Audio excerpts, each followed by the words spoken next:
Hi friends, success ലൈവിലേക്ക് ഏവർക്കും സ്വാഗതം. ഞാൻ പ്രസന്നകുമാർ. PSC നടത്തുന്ന ഏതൊരു അക്കൗണ്ടിംഗ് പരീക്ഷ, അതുപോലെ തന്നെ സർവീസ് എക്സാമിനേഷൻ ബോർഡ് നടത്തുന്ന പരീക്ഷകൾ, CBSEയുടെ കൊമേഴ്സ് പരീക്ഷ, അതുപോലെ തന്നെ സ്റ്റേറ്റ് സിലബസിന്റെ കൊമേഴ്സ് പരീക്ഷ തുടങ്ങി ഏതൊരു പരീക്ഷയായാലും ശരി, നമുക്ക് വളരെ അത്യാവശ്യമുള്ള ഒരു ഭാഗമാണ് ഈ കമ്പനി അക്കൗണ്ട്സ് എന്ന് പറയുന്നത്. അപ്പോൾ ഈ കമ്പനി അക്കൗണ്ട്സുമായി ബന്ധപ്പെട്ട് നമുക്ക് ആദ്യം അറിയേണ്ടത് ഇഷ്യൂ ഓഫ് ഷെയർസ് എന്ന് പറയുന്ന ഒരു ടോപ്പിക്കാണ്. സ്വാഭാവികമായും ഇത് അല്പം ബുദ്ധിമുട്ടുള്ള ഒരു ടോപ്പിക്കായിട്ടാണ് പലരും കണക്കാക്കുന്നതെങ്കിലും ഞാൻ ഈ ടോപ്പിക്ക് വളരെ രസകരമായിട്ട് വളരെ എളുപ്പത്തിൽ വളരെ കുറച്ച് സമയം കൊണ്ട് നിങ്ങൾക്ക് അത് മനസ്സിലാകുന്ന ഭാഷയിൽ പറഞ്ഞു തരികയാണ്. അപ്പോൾ ഇഷ്യൂ ഓഫ് ഷെയർസ് എന്ന് പറയുന്ന ആ വലിയ ടോപ്പിക്കാണ്. അപ്പോൾ അതിൽ നിന്ന് ഒരുപാട് തിയറി പരീക്ഷയ്ക്ക് ചോദിക്കാറുണ്ട്. ഏതൊരു പരീക്ഷയ്ക്കും അതിൽ നിന്ന് ചോദ്യങ്ങൾ ഉണ്ടാവാറുണ്ട്. അപ്പോൾ ആ ചോദ്യങ്ങളൊന്നും തന്നെ പോകാതെ വളരെ കുറച്ച് സമയം കൊണ്ട് ഗംഭീരമായി ഞാൻ നിങ്ങളുടെ മുന്നിലേക്ക് അത് പ്രസന്റ് ചെയ്യുകയാണ്. നിങ്ങൾ തീർച്ചയായും അത് കാണണം. നിങ്ങൾക്ക് ഇഷ്ടപ്പെട്ടു എങ്കിൽ അത് സബ്സ്ക്രൈബ് ചെയ്യണം, ഷെയർ ചെയ്യണം, ലൈക്ക് ചെയ്യണം. ഇത് എന്റെ വീഡിയോ കാണുന്നവർക്ക് മനസ്സിലാവും, കഴിഞ്ഞ ഡിവിഷണൽ അക്കൗണ്ടന്റുമായി ബന്ധപ്പെട്ട് ഞാൻ 10 ചാപ്റ്ററുകളിലെ വീഡിയോ ചെയ്തിരുന്നു. അതിലുള്ള എല്ലാ ചോദ്യങ്ങളും എന്റെ ടോപ്പിക്കിൽ നിന്ന് ഞാൻ പറഞ്ഞ് സ്ട്രെസ് ചെയ്ത ചോദ്യങ്ങളായിരുന്നു പരീക്ഷയ്ക്ക് ചോദിച്ചിരുന്നത്. ഒരു ചോദ്യം പോലും അത് പുറത്തുനിന്നുണ്ടായിരുന്നില്ല. അപ്പം അതുകൊണ്ട് തന്നെ നിങ്ങൾക്ക് എന്നെ വിശ്വാസം കാണും. അവിടെ നിങ്ങൾ തീർച്ചയായും എന്റെ വീഡിയോസ് കാണണം. നിങ്ങൾ കഴിയുന്നത്ര അത് ഷെയർ ചെയ്യണം, സബ്സ്ക്രൈബ് ചെയ്യണം, ലൈക്ക് ചെയ്യണം. നമുക്ക് കമ്പനി അക്കൗണ്ട്സുമായി ബന്ധപ്പെട്ട് എന്താണ് ഇഷ്യൂ ഓഫ് ഷെയർസ് എന്ന് മനസ്സിലാക്കാം. അപ്പം എന്താണ് ഈ ഇഷ്യൂ ഓഫ് ഷെയർസ് എന്ന് ചോദിച്ചു കഴിഞ്ഞാൽ വളരെ ഈസി ആയിട്ട് നമുക്ക് പറയാൻ പറ്റുന്ന ഒരു സംഭവമാണ് ഇഷ്യൂ ഓഫ് ഷെയർസ് എന്ന് പറയുന്നത്.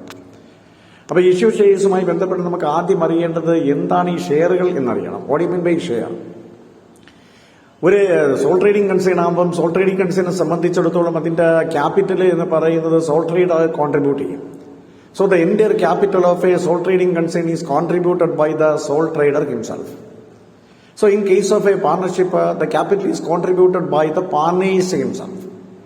ഒരു സോൾ ട്രേഡിംഗ് കൺസേൺ ആവശ്യമുള്ള ക്യാപിറ്റൽ സോൾ ട്രേഡറും അതുപോലെ തന്നെ ഒരു പാർട്ണർഷിപ്പിന് ആവശ്യമുള്ള ക്യാപിറ്റൽ പാർട്നേഴ്സുമാണ് കോൺട്രിബ്യൂട്ട് ചെയ്യുന്നത്. എന്നാൽ ജയന്റ് ഫോമായിട്ടുള്ള ഓർഗനൈസേഷൻ ആയിട്ടുള്ള ജോയിന്റ് സ്റ്റോക്ക് കമ്പനി എന്ന് പറയുന്നത് അതിനാവശ്യമുള്ള ക്യാപിറ്റൽ എന്ന് പറയുന്നത് ഇങ്ങനെ അതിന്റെ മെമ്പേഴ്സിന്റെ കയ്യിൽ നിന്നാണ് കളക്ട് ചെയ്യുന്നത്. അപ്പോൾ ഒരു ജോയിന്റ് സ്റ്റോക്ക് കമ്പനിയുടെ മെമ്പേഴ്സ് ആരാണെന്ന് ചോദിച്ചു കഴിഞ്ഞാൽ ദേ ആർ ദ ഷെയർ ഹോൾഡേഴ്സ്. അവരെ നമ്മൾ വിളിക്കുന്ന പേര് ഷെയർ ഹോൾഡേഴ്സ് എന്നാണ്. അപ്പോൾ ആരാണ് ഈ ഷെയർ ഹോൾഡേഴ്സ് എന്ന് ചോദിച്ചു കഴിഞ്ഞാൽ the total capital of a company is divided into small units or segments.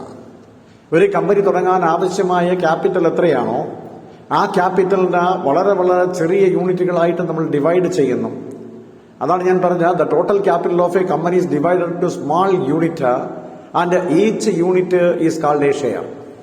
ഓരോ യൂണിറ്റിനും നമ്മൾ വിളിക്കുന്ന പേര് ഷെയർ എന്നാണ്. ഉദാഹരണം നോക്കാം നമുക്ക്. ഒരു കമ്പനിക്ക് മൊത്തം വേണ്ട മൂലധനം എന്ന് പറയുന്നത് 1 ലക്ഷം രൂപയാണെന്ന് നിങ്ങൾ സങ്കല്പിക്കാം. ഈ 1 ലക്ഷം രൂപയെ അവരെന്താ ചെയ്യാൻ പോകുന്ന 10 രൂപ വിലയുള്ള 10,000 ഷെയറുകളാക്കി മാറ്റും. അപ്പോൾ ഷെയറിന്റെ ഫേസ് വാല്യൂ എന്ന് പറയുന്നത് 10 രൂപയാണ്. നമ്പർ ഓഫ് ഷെയർസ് എന്ന് പറയുന്നത് 10,000 അപ്പൊ 10,000 × 10 എന്ന് പറയുമ്പോഴത്തേക്ക് 1 ലക്ഷം രൂപയായി. അതാണ് അതിന്റെ മൊത്തമുള്ള മൂലധനമായി ആവശ്യമായി വരുന്നത്. അപ്പൊ ഇങ്ങനെയുള്ള ഈ മൂലധനത്തിൽ നമ്മൾ 10,000 ഷെയറുകളാക്കിയിട്ട് പബ്ലിക്കിന് ഇഷ്യൂ ചെയ്യാൻ പോവുകയാണ്. അങ്ങനെ പബ്ലിക്കിന് ഇഷ്യൂ ചെയ്യുന്ന സമയത്ത് പബ്ലിക് എന്താ ചെയ്യുന്നത്? ഈ ഷെയറുകൾ പർച്ചേസ് ചെയ്യും, ഈ ഷെയറുകൾ വാങ്ങും. ഇങ്ങനെ ഈ ഷെയറുകൾ എടുക്കുന്ന വ്യക്തികളെ നമ്മൾ വിളിക്കുന്ന പേരാണ് ഷെയർ ഹോൾഡേഴ്സ് എന്ന് പറയുന്നത്. അപ്പൊ ഈ 10 രൂപ എന്ന് പറയുന്ന ഫേസ് വാല്യൂ ഉള്ള ഷെയർസ് ഷെയർ ഹോൾഡേഴ്സ് എടുത്തു കഴിഞ്ഞാൽ കമ്പനി ആവശ്യപ്പെടുന്ന പ്രകാരം ഈ 10 രൂപ പല പല ഗഡുക്കളായിട്ട് ഇൻസ്റ്റാൾമെന്റ് ആയിട്ട് കമ്പനിക്ക് ഈ ഷെയർ ഹോൾഡേഴ്സ് കൊടുക്കണം. അങ്ങനെ ഷെയർ ഹോൾഡേഴ്സ് കൊടുക്കുന്ന ഈ എമൗണ്ട് കളക്ട് ചെയ്യുന്നതിന് നമ്മൾ വിളിക്കുന്ന പേര് ഷെയർ ക്യാപിറ്റൽ എന്നാണ്. അപ്പൊ ഇവിടെ ഷെയർ എന്താണ്, ഷെയർ ഹോൾഡർ എന്താണ്, ഷെയർ ക്യാപിറ്റൽ എന്താണ്, 3 ടേമുകൾ ഞാനിവിടെ എക്സ്പ്ലെയിൻ ചെയ്തു. What you mean by share? Share means share in the share capital of a company. കമ്പനിയുടെ ഷെയർ ക്യാപിറ്റലിന്റെ ഒരു ഷെയറിനെ വിളിക്കുന്ന പേരാണ് ഷെയർ. അല്ലെങ്കിൽ നമുക്ക് എങ്ങനെ പറയാം? The total capital of a company is divided into small units and each unit is called a share. മൊത്തമുള്ള ക്യാപിറ്റലിനെ ഡിവൈഡ് ചെയ്ത് പല പല യൂണിറ്റുകളാക്കി ആ യൂണിറ്റുകളെ വിളിക്കുന്ന പേര് ഷെയർ എന്നാണ്. So these units are issued to the public. ഈ യൂണിറ്റുകൾ നമ്മൾ പബ്ലിക്കിന് ഇഷ്യൂ ചെയ്തു. So the public will purchase that units, they become the share holders. ആരാണോ ഇത് പർച്ചേസ് ചെയ്യുന്ന അവരെ നമ്മൾ വിളിക്കുന്ന പേര് ഷെയർ ഹോൾഡേഴ്സ് എന്നാണ്. And the company collected the amount from the shareholders is called share capital.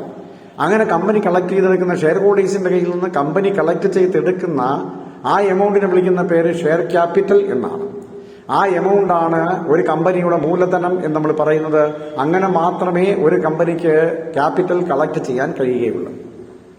അപ്പൊ നമുക്കിവിടെ ഒരു ചോദ്യം വന്നു, അങ്ങനെ ഒരു പുതിയ കമ്പനി, ഒരു ന്യൂലി ഫോംഡ് കമ്പനിയാണ്, ഈ കമ്പനി അതിന്റെ ഷെയറുകൾ ഇഷ്യൂ ചെയ്യുന്ന സമയത്ത് പബ്ലിക് എടുത്തില്ലെങ്കിൽ എന്ത് ചെയ്യും? കമ്പനിക്ക് മൂലധനം ഉണ്ടെങ്കിലേ സ്റ്റാർട്ട് ചെയ്യാൻ പറ്റൂ. അപ്പൊ കമ്പനിക്ക് എത്രയും വേഗം അതിന്റെ ബിസിനസ് സ്റ്റാർട്ട് ചെയ്യണം. പക്ഷേ ഇവിടെ ഷെയർ ഹോൾഡേഴ്സ് എടുക്കാൻ ബില്ലിംഗ് അല്ല എന്നിരിക്കട്ടെ.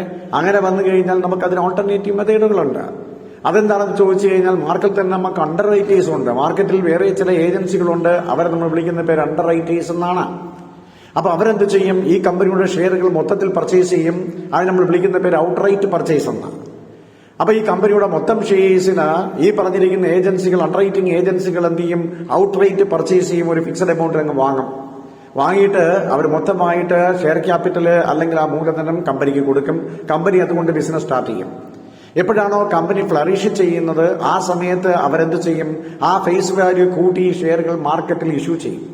ഇപ്പൊ കമ്പനി ഫ്ലറിഷ് ചെയ്തു, കമ്പനിക്ക് പ്രോഫിറ്റ് കിട്ടി വരുന്ന സമയത്ത് ഇതിന്റെ ഷെയറിന് ഡിമാൻഡ് കൂടുന്നതിന് ആനുപാതികമായിട്ട് അതിന്റെ ഫേസ് വാല്യൂവില് വ്യത്യാസങ്ങൾ വരും. അതാണ് അണ്ടർ റൈറ്റേഴ്സിന്റെ ലാഭം എന്ന് പറയുന്നത്. അങ്ങനെ അണ്ടർ റൈറ്റേഴ്സ് മുഖാന്തരമോ അല്ലെങ്കിൽ ഷെയർ ഹോൾഡേഴ്സിന്റെ കയ്യിൽ നിന്ന് കളക്ട് ചെയ്യുന്ന ഷെയർ ക്യാപിറ്റൽ കൊണ്ടോ ഒരു ജോയിന്റ് സ്റ്റോക്ക് കമ്പനി അതിന് മൂലധനം സ്വരൂപിച്ചെടുക്കും. അങ്ങനെ മാത്രമേ ആ കമ്പനിക്ക് അതിന്റെ ബിസിനസ് സ്റ്റാർട്ട് ചെയ്യാൻ കഴിയുകയുള്ളൂ. അപ്പൊ ഇങ്ങനെ ഇഷ്യൂ ചെയ്യുന്ന ഷെയർസ് ഏതൊക്കെയെന്ന് ചോദിച്ചു കഴിഞ്ഞാൽ 2 തരത്തിലുള്ള ഷെയർസ് ആണ് ഒരു ജോയിന്റ് സ്റ്റോക്ക് കമ്പനി ഇഷ്യൂ ചെയ്യുന്നത്. പ്രധാനമായും വേറെ ഉണ്ട്. അപ്പൊ പ്രധാനമായും 2 ടൈപ്പ് ഷെയർസ് ആണ്. അതേതൊക്കെയെന്ന് ചോദിച്ചു കഴിഞ്ഞാൽ ഒന്നാമത്തെ ഷെയറിനെ വിളിക്കുന്ന പേര് ഇക്വിറ്റി ഷെയർ എന്നും രണ്ടാമത് വിളിക്കുന്നത് പ്രിഫറൻസ് ഷെയർ എന്നാണ്.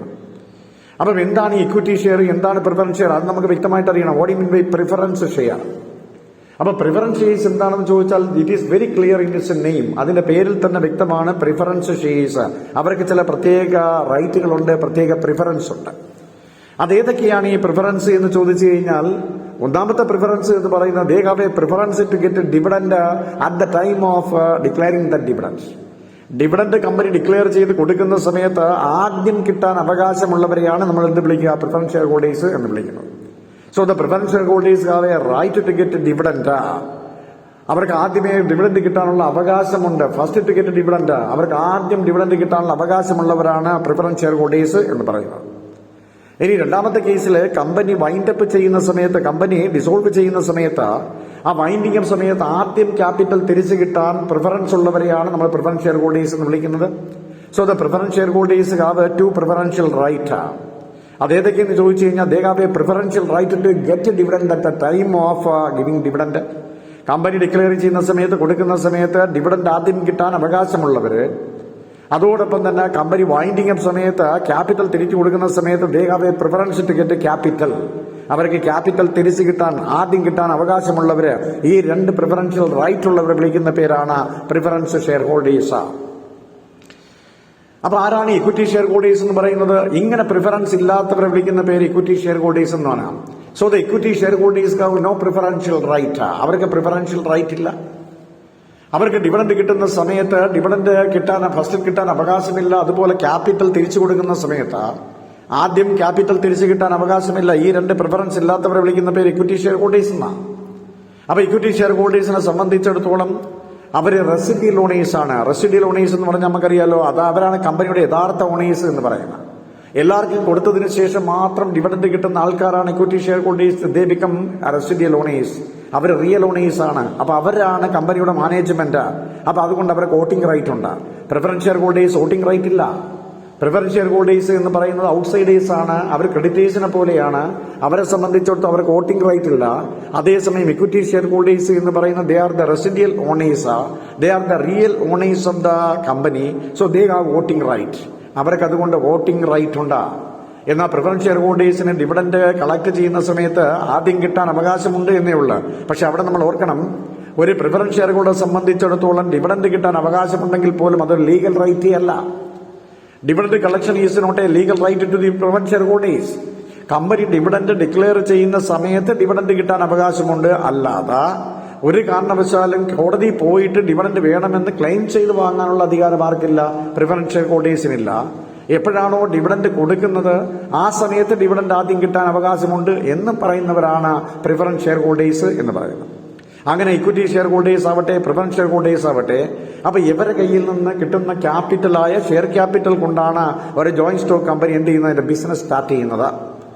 അപ്പൊ നമ്മുടെ ചോദ്യം അതല്ല, ഇങ്ങനെ ഈ കമ്പനി ക്യാപിറ്റൽ അവരുടെ കയ്യിൽ നിന്ന് കളക്ട് ചെയ്യുന്ന മെത്തേഡ് എന്താണ്, എങ്ങനെയാണ് ഈ ക്യാപിറ്റൽ കളക്ട് ചെയ്യുന്നത്? Why they collect the capital from that share holders? അവർ ഷെയർ ഹോൾഡേഴ്സിന്റെ കയ്യിൽ നിന്ന് ക്യാപിറ്റൽ എങ്ങനെയാണ് കളക്ട് ചെയ്യുന്നതെന്ന് നമുക്ക് പഠിക്കണം, നമുക്കറിയണം. അതിന് നമ്മൾ വിളിക്കുന്ന പേര് ഇഷ്യൂ ഓഫ് ഷെയർസ് എന്നാണ്. Method of issue of shares, അതാണ് നമ്മൾ പറയാൻ പോകുന്നത്. എങ്ങനെയാണിത് ചെയ്യുന്നത്? അതിനു മുമ്പ് നമുക്ക് ഈ ക്യാപിറ്റൽ എത്ര തരമുണ്ടെന്ന് നമുക്കറിയണം. ഷെയർ ക്യാപിറ്റലിന്റെ ക്ലാസിഫിക്കേഷൻ അറിയണം. So we must know about the types of share capital. Share capital എത്ര വിധമുണ്ടെന്ന് അറിയണം. അതാണ് ഞാൻ അടുത്ത് പറയാൻ പോകുന്നത്, ടൈപ്സ് ഓഫ് ഷെയർ ക്യാപിറ്റൽ. അതിൽ ഒന്നാമത്തെ ടൈപ്പ് ഷെയർ ക്യാപിറ്റൽ എന്ന് പറയുന്നത് ഓതറൈസ്ഡ് ക്യാപിറ്റൽ, അല്ലെങ്കിൽ നോമിനൽ ക്യാപിറ്റൽ, അതുമല്ലെങ്കിൽ രജിസ്റ്റേർഡ് ക്യാപിറ്റൽ എന്നാണ്. 3 പേരിൽ അറിയപ്പെടുന്നതാണ് ആദ്യത്തെ ക്യാപിറ്റൽ എന്ന് പറയുന്നത്. അപ്പോൾ ഫസ്റ്റ് ക്യാപിറ്റൽ നമ്മൾ വിളിക്കുന്ന പേര് ഓതറൈസ്ഡ് ക്യാപിറ്റൽ, അല്ലെങ്കിൽ രജിസ്റ്റേർഡ് ക്യാപിറ്റൽ, അല്ലെങ്കിൽ നോമിനൽ ക്യാപിറ്റൽ എന്നാണ്. So what you mean by authorised capital? So this is the total amount with which a joint stock company can be registered. ഒരു ജോയിന്റ് സ്റ്റോക്ക് കമ്പനിക്ക് register ചെയ്യാൻ കഴിയുന്ന total amount, ആ total amount എത്ര total amount കൊണ്ടാണോ ഒരു joint stock company register ചെയ്തിരിക്കുന്നത് അതിനെ നമ്മൾ വിളിക്കുന്ന പേരാണ് രജിസ്റ്റേർഡ് ക്യാപിറ്റൽ, അഥവാ the amount of share capital shown in the memorandum of association. ഒരു ജോയിന്റ് സ്റ്റോക്ക് കമ്പനിയുടെ ഏറ്റവും പ്രധാനപ്പെട്ട ഡോക്യുമെന്റ് ആയിട്ടുള്ള മെമ്മോറണ്ടം ഓഫ് അസോസിയേഷൻ കാണിച്ചിരിക്കുന്ന ക്യാപിറ്റലിനെ വിളിക്കുന്ന പേരാണ് ഈ ഓതറൈസ്ഡ് ക്യാപിറ്റൽ എന്ന് പറയുന്നത്. അല്ലെങ്കിൽ രജിസ്റ്റർ ചെയ്യുന്ന സമയത്ത് കാണിക്കുന്ന ക്യാപിറ്റൽ രജിസ്റ്റേർഡ് ക്യാപിറ്റൽ എന്ന് പറയും. ഇതിന് മറ്റൊരു പേരാണ് നോമിനൽ ക്യാപിറ്റൽ എന്ന് പറയുന്നത്. അപ്പോൾ ഒരു കമ്പനിക്ക് മാക്സിമം കളക്ട് ചെയ്യാൻ പറ്റുന്ന എമൗണ്ട് ഓഫ് ക്യാപിറ്റലിനെ വിളിക്കുന്ന പേരാണ് രജിസ്റ്റേർഡ് ക്യാപിറ്റൽ. അല്ലെങ്കിൽ ഒരു കമ്പനി രജിസ്റ്റർ ചെയ്യാൻ വേണ്ടി ഉപയോഗിക്കുന്ന ടോട്ടൽ എമൗണ്ട് ഓഫ് ക്യാപിറ്റലിനെ വിളിക്കുന്ന പേരാണ് ഈ registered capital. So this is the total amount capital with which A joint stock company can be registered. ഒരു ജോയിന്റ് സ്റ്റോക്ക് കമ്പനി രജിസ്റ്റർ ചെയ്യാൻ ഉപയോഗിക്കുന്ന ടോട്ടൽ എമൗണ്ട് ഓഫ് ക്യാപിറ്റലിനെ വിളിക്കുന്ന പേര് രജിസ്റ്റേർഡ് ക്യാപിറ്റൽ, അഥവാ നോമിനൽ അല്ലെങ്കിൽ ഓതറൈസ്ഡ് ക്യാപിറ്റൽ എന്നാണ്. ഇതാണ് നമുക്കറിയേണ്ടത് ആദ്യത്തെ കേസ്. ഒന്നാമത്തെ ടൈപ്പ് ഷെയർ ക്യാപിറ്റലാണ്. ഇങ്ങനെ ഒരു കമ്പനി ടോട്ടൽ എമൗണ്ട് മെമ്മോറണ്ടത്തിൽ കാണിച്ചു, അത് രജിസ്റ്റർ ചെയ്തു എങ്കിലും ഒരിക്കലും ഒരു ജോയിന്റ് സ്റ്റോക്ക് കമ്പനി അത്രയും എമൗണ്ട് കൊണ്ട് തന്നെ എന്ത് ചെയ്യത്തില്ല, അതിന്റെ ബിസിനസ് ആരംഭിക്കത്തില്ല. അവർ ചിലപ്പം കുറച്ച് ക്യാപിറ്റൽ ഉപയോഗിച്ച് ബിസിനസ് ആദ്യം കുറച്ച് ചെറുതായിട്ടായിരിക്കും തുടങ്ങുന്നത്. അപ്പൊ അതുകൊണ്ട് എന്ത് ചെയ്യും, ഇവിടെ ഒരു 10 ലക്ഷം രൂപയാണ് നമ്മൾ രജിസ്റ്റർ ചെയ്തതെന്ന് നിങ്ങൾ സങ്കല്പിക്കുക. അപ്പൊ ഈ 10 ലക്ഷം രൂപ കൊണ്ട് ആ 10 ലക്ഷം രൂപയും എടുത്ത് ആദ്യമേ തന്നെ ജോയിന്റ് സ്റ്റോക്ക് കമ്പനി എന്റെ ബിസിനസ് സ്റ്റാർട്ട് ചെയ്യത്തില്ല. അവരെന്താ ചെയ്യുന്നത്, ഈ 10 ലക്ഷം രൂപയിൽ നിന്ന് ഒരു 8 ലക്ഷം രൂപ മാത്രമേ ഇപ്പൊ ഇഷ്യൂ ചെയ്യുന്നുള്ളൂ പബ്ലിക്കിന്. അപ്പൊ അങ്ങനെ രജിസ്റ്റേർഡ് ക്യാപിറ്റൽ അല്ലെങ്കിൽ ഓതറൈസ്ഡ് ക്യാപിറ്റലിന്റെ ഒരു ഭാഗം പബ്ലിക്കിന് വേണ്ടി ഇഷ്യൂ ചെയ്താൽ ആ ക്യാപിറ്റലിനെ വിളിക്കുന്ന പേര് ഇഷ്യൂഡ് ക്യാപിറ്റൽ എന്നാണ്. അപ്പൊ ഇഷ്യൂഡ് ക്യാപിറ്റൽ എന്താണെന്ന് ചോദിച്ചപ്പോൾ നമ്മൾ പറഞ്ഞു, issued capital is that portion of the authorised capital which is issued to the public. Issued capital is that portion of the authorised capital which is issued to the public for subscription. Public എടുക്കുന്നതിന് വേണ്ടി, പബ്ലിക്കിന് കൊടുക്കുന്നതിന് വേണ്ടി authorised ക്യാപിറ്റലിന്റെ ഒരു ഭാഗം പബ്ലിക്കിന് issue ചെയ്താൽ അതിനെ വിളിക്കുന്ന പേര് ഇഷ്യൂഡ് ക്യാപിറ്റൽ എന്നാണ്. അപ്പൊ 2 തരം ക്യാപിറ്റലായി, ഓതറൈസ്ഡ് ക്യാപിറ്റലായി.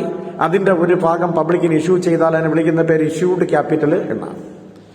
ഇങ്ങനെ പബ്ലിക്കിന് ഇഷ്യൂ ചെയ്ത് കഴിഞ്ഞാൽ ഈ പബ്ലിക് ഇത്രയും ക്യാപിറ്റൽ ഇഷ്യൂ ചെയ്ത് അത്രയും ക്യാപിറ്റൽ എടുക്കണമെന്ന് നിർബന്ധമൊന്നുമില്ല. ഇവിടെ നമ്മൾ 10 ലക്ഷം രൂപ രജിസ്റ്റേർഡ് ക്യാപിറ്റൽ, അതിന്റെ 8 ലക്ഷം രൂപയാണ് നമ്മൾ എന്ത് ചെയ്ത് ഇഷ്യൂ ചെയ്തത്. ആ ഇഷ്യൂ ചെയ്തതിനകത്ത് അവർ 6 ലക്ഷം രൂപ മാത്രമേ സബ്സ്ക്രൈബ് ചെയ്തോളന്നിരിക്കട്ടെ. അപ്പൊ എത്രയാണോ സബ്സ്ക്രൈബ് ചെയ്യുന്നത്, ആ സബ്സ്ക്രൈബ് ചെയ്യുന്ന എമൗണ്ട് ഓഫ് ക്യാപിറ്റലിനെ വിളിക്കുന്ന പേര് സബ്സ്ക്രൈബ്ഡ് ക്യാപിറ്റൽ എന്നാണ്. അത് ഇഷ്യൂഡ് ക്യാപിറ്റലിന്റെ ഒരു ഭാഗമാണ്.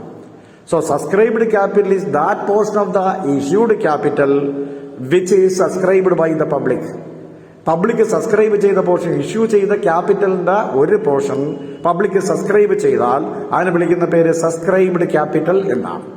അപ്പൊ 3 തരത്തിലുള്ള ക്യാപിറ്റലായി, ഓതറൈസ്ഡ് ക്യാപിറ്റലായി, ഇഷ്യൂഡ് ക്യാപിറ്റലായി, ഇപ്പൊ സബ്സ്ക്രൈബ്ഡ് ക്യാപിറ്റലായി. അപ്പൊ ഈ പബ്ലിക് ഇങ്ങനെ സബ്സ്ക്രൈബ് ചെയ്ത് കഴിഞ്ഞാൽ ഇവിടെ 6 ലക്ഷം രൂപയുടെ ക്യാപിറ്റൽ സബ്സ്ക്രൈബ് ചെയ്തു. ഒരെണ്ണത്തിന്റെ വില 10 രൂപയാണെന്ന് നിങ്ങൾ സങ്കല്പിക്കുക. ഒരു ഷെയറിന്റെ വില 10 രൂപയാണ്. അങ്ങനെയാണെങ്കിൽ കമ്പനി ഈ 10 രൂപയിൽ തരണമെന്ന് ആവശ്യപ്പെടത്തില്ല. മൊത്തം എമൗണ്ടും വേണമെന്ന് കമ്പനി പറയത്തില്ല. പകരം കമ്പനി എന്ത് ചെയ്തു, 8 രൂപ മാത്രമേ എന്ത് ചെയ്തോളൂ ഇപ്പൊ അടയ്ക്കാൻ പറയുന്നോളൂ. അങ്ങനെയാണെങ്കിൽ ആ പോർഷനെ വിളിക്കുന്ന പേരാണ് കോൾഡ് അപ്പ് ക്യാപിറ്റൽ. അപ്പൊ സബ്സ്ക്രൈബ്ഡ് ക്യാപിറ്റലിന്റെ ഒരു പോർഷൻ കമ്പനി കോൾ ചെയ്താൽ, പൈസ അടയ്ക്കണമെന്ന് കമ്പനി ഡിമാൻഡ് ചെയ്താൽ അതിനെ വിളിക്കുന്ന പേര് കോൾഡ് അപ്പ് ക്യാപിറ്റൽ എന്നാണ്. So called up capital is that portion of the subscribed capital which is called up by the company. Company ആ ഷെയറിന്റെ പൈസ അടയ്ക്കണമെന്ന്, സബ്സ്ക്രൈബ് ചെയ്തതിന്റെ പോർഷൻ എത്ര അടയ്ക്കണമെന്ന് കമ്പനി കോൾ ചെയ്യുന്നതിന് വിളിക്കുന്ന പേര് കോൾഡ് അപ്പ് ക്യാപിറ്റൽ എന്നാണ്. അപ്പൊ ഓതറൈസ്ഡ് ക്യാപിറ്റലിന്റെ ഒരു പോർഷൻ ഇഷ്യൂ ചെയ്താൽ ഇഷ്യൂഡ് ക്യാപിറ്റൽ, ഇഷ്യൂഡ് ക്യാപിറ്റലിന്റെ ഒരു ഭാഗം സബ്സ്ക്രൈബ് ചെയ്താൽ സബ്സ്ക്രൈബ്ഡ് ക്യാപിറ്റൽ, സബ്സ്ക്രൈബ് ചെയ്ത ക്യാപിറ്റലിന്റെ ഒരു ഭാഗം കോൾ ചെയ്താൽ അതിനെ വിളിക്കുന്ന പേര് കോൾഡ് അപ്പ് ക്യാപിറ്റൽ എന്നാണ്. ഇപ്പൊ 4 തരത്തിലുള്ള ക്യാപിറ്റലായി. ഇനി 5ാമത്തെ ടൈപ്പ് എന്ന് പറയുന്നത് പെയ്ഡ് അപ്പ് ക്യാപിറ്റൽ ആണ്. കമ്പനി സബ്സ്ക്രൈബേഴ്സിന്റെ അടുത്ത് പറഞ്ഞു, നിങ്ങൾ പൈസ അടയ്ക്കാൻ പറഞ്ഞു, 8 രൂപ അടയ്ക്കാൻ പറഞ്ഞു.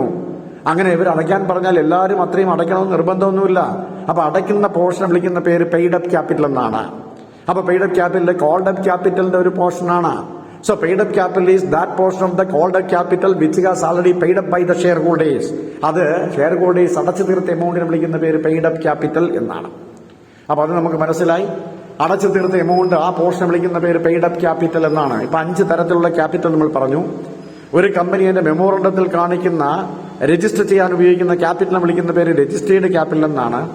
അതിന്റെ ഒരു ഭാഗം ഇഷ്യൂ ചെയ്താൽ വിളിക്കുന്ന പേര് ഇഷ്യൂഡ് ക്യാപിറ്റൽ എന്നാണ്. അതിന്റെ ഒരു ഭാഗം സബ്സ്ക്രൈബ് ചെയ്തു, സബ്സ്ക്രൈബ്ഡ് ക്യാപിറ്റൽ. ആ സബ്സ്ക്രൈബ് ചെയ്ത ക്യാപിറ്റലിന്റെ ഒരു ഭാഗം കോൾ ചെയ്തു, കോൾ ചെയ്തതിനെ വിളിക്കുന്ന പേര് കോൾഡ് അപ്പ് ക്യാപിറ്റൽ എന്നാണ്. ഇനി എന്താ സംഭവം? ഇങ്ങനെ കോൾ ചെയ്ത് കഴിഞ്ഞാൽ സബ്സ്ക്രൈബേഴ്സ് എന്ത് ചെയ്യും? അത് കൊടുക്കും. അങ്ങനെ അടച്ചു തീർക്കുന്ന എമൗണ്ടിനെ വിളിക്കുന്ന പേര് പെയ്ഡ് അപ്പ് ക്യാപിറ്റൽ എന്നാണ്. അങ്ങനെ 5 തരത്തിലുള്ള ക്യാപിറ്റൽ നമ്മൾ പറഞ്ഞു. ഇനി നമുക്കറിയേണ്ടത് ഇവിടെ ഒരു തരം ക്യാപിറ്റൽ ഉണ്ട്, റിസർവ് ക്യാപിറ്റൽ എന്ന് പറയുന്ന ഒരു ക്യാപിറ്റൽ ഉണ്ട്. നമുക്കറിയാലോ, നേരത്തെ 10 രൂപ വിലയുള്ള ഷെയർ നമ്മൾ 8 രൂപ മാത്രമേ എന്ത് ചെയ്തിട്ടുള്ളൂ, വിളിച്ചിട്ടുള്ളൂ. ബാക്കി 2 രൂപ തരാനുണ്ട് ഷെയർ ഹോൾഡേഴ്സ്. അപ്പൊ നമ്മൾ ഈ 2 രൂപ എന്ന് പറയുന്നത് കമ്പനി ഇപ്പോൾ വിളിക്കുന്നില്ല. ഈ കമ്പനി വിളിക്കാതെ മാറ്റി വെച്ചിരിക്കുകയാണ്. ഇനി വിളിക്കുന്ന എപ്പോഴാണ്? കമ്പനിക്ക് എക്സിജൻസി വരുമ്പോൾ അല്ലെങ്കിൽ വൈൻഡിങ് അപ്പ് സമയത്ത് മാത്രമേ ഇത് വിളിക്കത്തുള്ളൂ. അപ്പൊ റിസർവായിട്ട് മാറ്റി വെച്ചിരിക്കുകയാണ്. വൈൻഡിങ് അപ്പ് സമയത്ത് വിളിക്കുന്ന ആ പോർഷൻ ക്യാപിറ്റലിനെ വിളിക്കുന്ന പേര് റിസർവ് ക്യാപിറ്റൽ എന്നാണ്. ഇത് അൺകാൾഡ് ക്യാപിറ്റലിന്റെ പോർഷനാണ്, വിളിക്കാത്ത ക്യാപിറ്റലിന്റെ പോർഷനാണ്.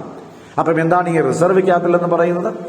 This is a part of the uncalled capital which should be called only at the time of winding up of a company. It should be kept as a reserve. Company ഒരു റിസർവായിട്ട് മാറ്റി വെച്ചിട്ട് ഇത് എപ്പോഴാണോ company wind up ചെയ്യുന്നത്, ആ wind up ചെയ്യുന്ന സമയത്ത് മാത്രമേ ഇത് കോൾ ചെയ്യത്തുള്ളൂ. അതുവരെ ഇത് റിസർവായി വെച്ചേക്കുന്ന ക്യാപിറ്റലിനെ വിളിക്കുന്ന പേര് റിസർവ് ക്യാപിറ്റൽ എന്നാണ്. ഇതിനെയാണ് നമ്മൾ ടൈപ്സ് ഓഫ് ക്യാപിറ്റൽ എന്ന് പറയുന്നത്. അപ്പൊ ഓതറൈസ്ഡ് ക്യാപിറ്റലായി, ദെൻ ഇഷ്യൂഡ് ക്യാപിറ്റലായി, then subscribed capital, called up capital, then paid up capital. ഇപ്പം നമ്മൾ പറഞ്ഞു റിസർവ് ക്യാപിറ്റൽ. അപ്പൊ നമുക്ക് 6 ടൈപ്പ് ഷെയർ ക്യാപിറ്റൽ മനസ്സിലായി. അപ്പൊ ഇങ്ങനെയുള്ള ഈ ഷെയർ ക്യാപിറ്റൽ നമ്മൾ എങ്ങനെ കളക്ട് ചെയ്യുന്ന സ്റ്റെപ്പുകൾ അല്ലെങ്കിൽ അതിന്റെ ഇൻസ്റ്റാൾമെന്റ് ഏതൊക്കെയാണ്? ഇത് പണ്ടത്തെ സിസ്റ്റമാണ്. ഇപ്പം നമ്മൾ ഷെയറിന്റെ പൈസയൊക്കെ വാങ്ങുന്നത് മൊത്തത്തിലാണ്.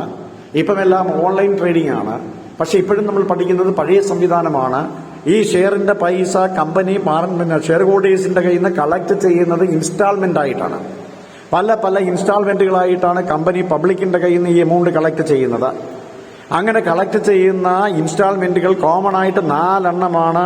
ആദ്യത്തത് ആപ്ലിക്കേഷൻ മണി, രണ്ടാമത്തത് അലോട്ട്മെന്റ് മണി, മൂന്നാമത്തത് ഷെയർ ഫസ്റ്റ് കാൾ, നാലാമത്തത് share first second and final call. ഇങ്ങനെ 4 ഇൻസ്റ്റാൾമെന്റ് ആയിട്ടാണ് സാധാരണ ഒരു കമ്പനി ഷെയറിന്റെ പൈസ കളക്ട് ചെയ്യുന്നത്.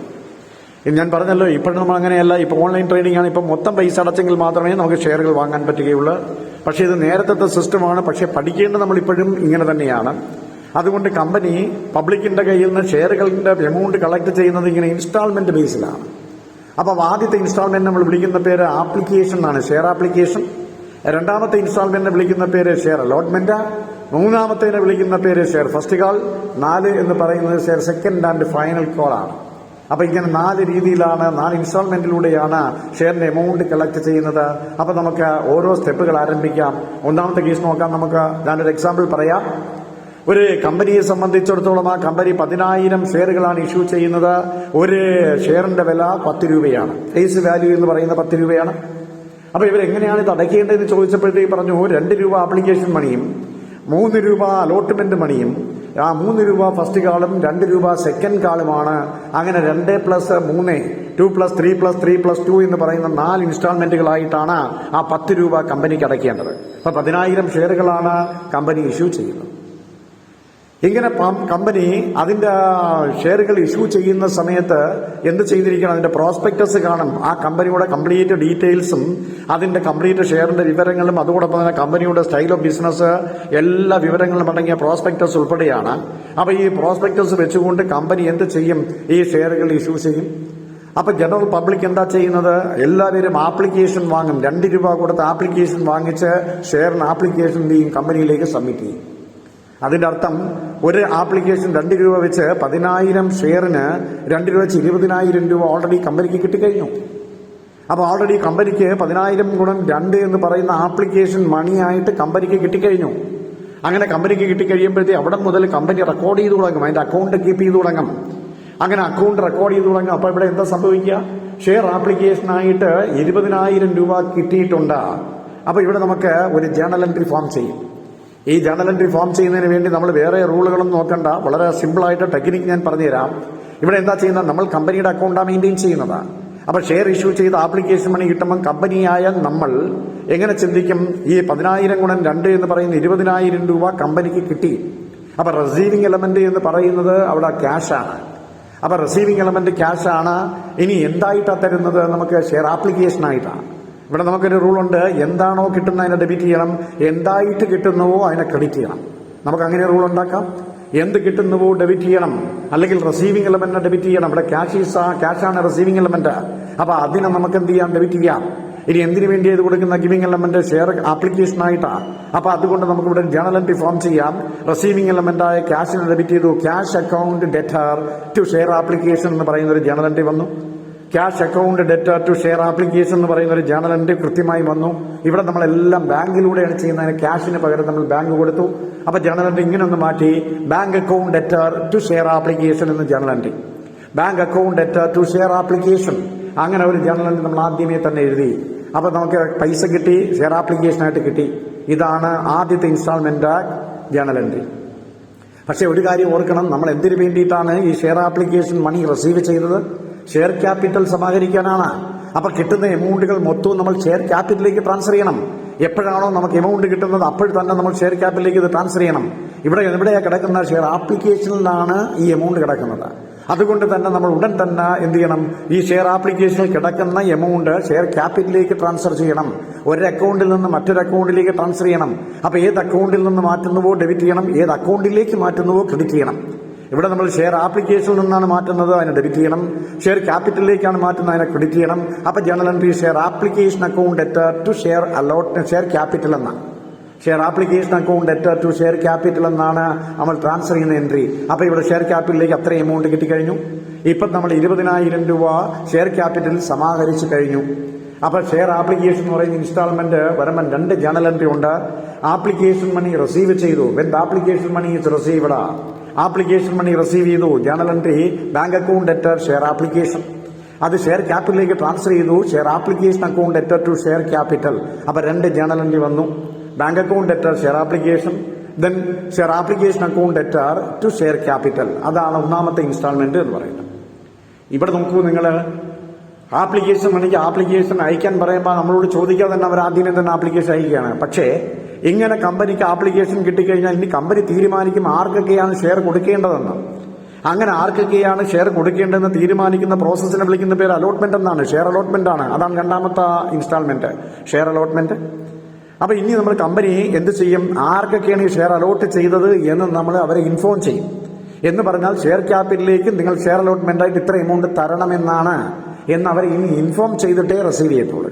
നമ്മൾ ഓർക്കേണ്ട പ്രധാനപ്പെട്ട പോയിന്റ്, ആപ്ലിക്കേഷൻ മണി നമുക്ക് ആദ്യമേ ചോദിക്കാതെ നിങ്ങൾ തന്നു. ആ എമൗണ്ട് നമ്മൾ ഷെയർ ക്യാപിറ്റലിലേക്ക് ട്രാൻസ്ഫർ ചെയ്തു. പക്ഷേ ഇനി നമ്മൾ എത്ര തരണം ഷെയർ ക്യാപിറ്റലിലേക്ക്, ഇനി അടുത്ത ഇൻസ്റ്റാൾമെന്റ് ആയിട്ട് നിങ്ങൾ എത്ര തരണം നമ്മൾ പറഞ്ഞെങ്കിലേ അവർ തരത്തുള്ളൂ. അതുകൊണ്ട് ഇനി നമ്മൾ എന്ത് ചെയ്യും?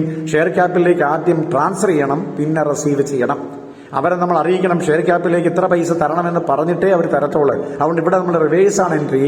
അപ്പൊ എന്ത് ചെയ്യും? ഷെയർ ക്യാപിറ്റലിലേക്ക് ആദ്യം ട്രാൻസ്ഫർ ചെയ്യും, പിന്നെ റിസീവ് ചെയ്യും. അതിന്റെ എഫക്ട് മനസ്സിലായല്ലോ? എന്തുകൊണ്ടാണ്? അവരെ ഇൻഫോം ചെയ്യണം. നമ്മൾ ഷെയർ ക്യാപിറ്റലിലേക്ക് നിങ്ങൾ ഇത്ര എമൗണ്ട് തരണമെന്ന് പറഞ്ഞെങ്കിലേ അവർ തരുവുള്ളൂ.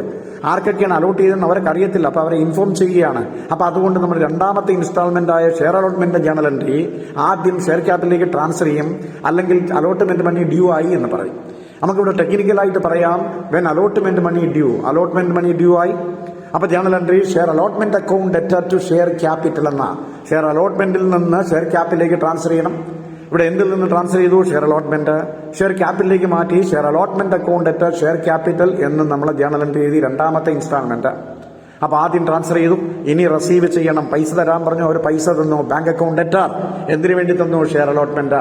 Bank account debtor to share allotment എന്ന് പറയുന്ന രണ്ടാമത്തെ ജേണൽ എൻട്രി എഴുതി. അപ്പൊ ഇവിടെ റിവേഴ്സ് ഓർഡറിലാണ് വരുന്നത്. ഇവിടെ നമുക്ക് അലോട്ട്മെന്റ് മണി ഡ്യൂ ആയി, പിന്നെ റിസീവ് ചെയ്തു. മറ്റൊരുത്താണെങ്കിലോ ആപ്ലിക്കേഷൻ മണി റിസീവ് ചെയ്തു, പിന്നെ നമുക്ക് എന്ത് ചെയ്തു? ട്രാൻസ്ഫർ ചെയ്തു. അപ്പൊ ആപ്ലിക്കേഷൻ മണി റിസീവ് ചെയ്തു, ട്രാൻസ്ഫർ ചെയ്തു. ഇനി അങ്ങോട്ടുള്ളതെല്ലാം ആദ്യം ട്രാൻസ്ഫർ ചെയ്യും, പിന്നെ റിസീവ് ചെയ്യും. കാരണം നമ്മൾ പറഞ്ഞെങ്കിലേ തരികയുള്ളൂ. ഷെയർ ക്യാപിറ്റലിലേക്ക് ഇത്ര തരണമെന്ന് പറഞ്ഞാലേ അവർ തരികയുള്ളൂ. അപ്പൊ അതുകൊണ്ട് അങ്ങനെ മാത്രമേ നമുക്ക് പറ്റുള്ളൂ. അതുകൊണ്ട് ഇവിടെ ഇപ്പം നമ്മൾ 4 ജേണൽ എൻട്രി വന്നു, 2 ഇൻസ്റ്റാൾമെന്റ് വന്നു. ഏതൊക്കെയാ 4 ജേണൽ എൻട്രി? ഒന്ന്, ആപ്ലിക്കേഷൻ മണി റിസീവ് ചെയ്തപ്പോൾ ഒരു ജേണൽ എൻട്രി വന്നു, bank account debtor share application. അത് ട്രാൻസ്ഫർ ചെയ്തപ്പോൾ ഒരു ജേണൽ എൻട്രി വന്നു, share application account debtor to share capital. ഇനി രണ്ടാമത്തെ ഒരു കേസ് എന്ന് പറഞ്ഞാൽ അലോട്ട്മെന്റ് മണി ഡ്യൂ ആവുന്നതാണ് രണ്ടാമത്തെ ഇൻസ്റ്റാൾമെന്റ്. അപ്പൊ അലോട്ട്മെന്റ് മണി ഡ്യൂ ആയപ്പോഴത്തേക്ക് share allotment account debtor share capital എന്നായി. ഇനി അത് റിസീവ് ചെയ്തു, bank account debtor to share allotment.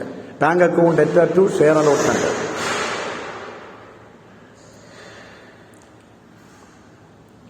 അപ്പൊ ഇവിടെ 2 സ്റ്റെപ്പുകൾ വന്നു. ആദ്യത്തെ ഇൻസ്റ്റാൾമെന്റിൽ ഷെയർ ആപ്ലിക്കേഷൻ മണി റിസീവ് ചെയ്തു, bank account debtor share application. ഇനി അത് ഷെയർ ക്യാപിറ്റലിലേക്ക് ട്രാൻസ്ഫർ ചെയ്തു, share application account debtor to share capital. ഇനി രണ്ടാമത്തെ നമ്മൾ റിവേഴ്സ് ഓർഡറിൽ വന്നു, ഷെയർ അലോട്ട്മെന്റ് മണി ഡ്യൂ ആയി, അല്ലെങ്കിൽ ക്യാപിറ്റലിലേക്ക് ട്രാൻസ്ഫർ ചെയ്തു, share allotment account debtor to share capital. അത് റിസീവ് ചെയ്തു, bank account debtor to share allotment. അങ്ങനെ നമുക്ക് 2 ഇൻസ്റ്റാൾമെന്റുകൾ കഴിഞ്ഞു.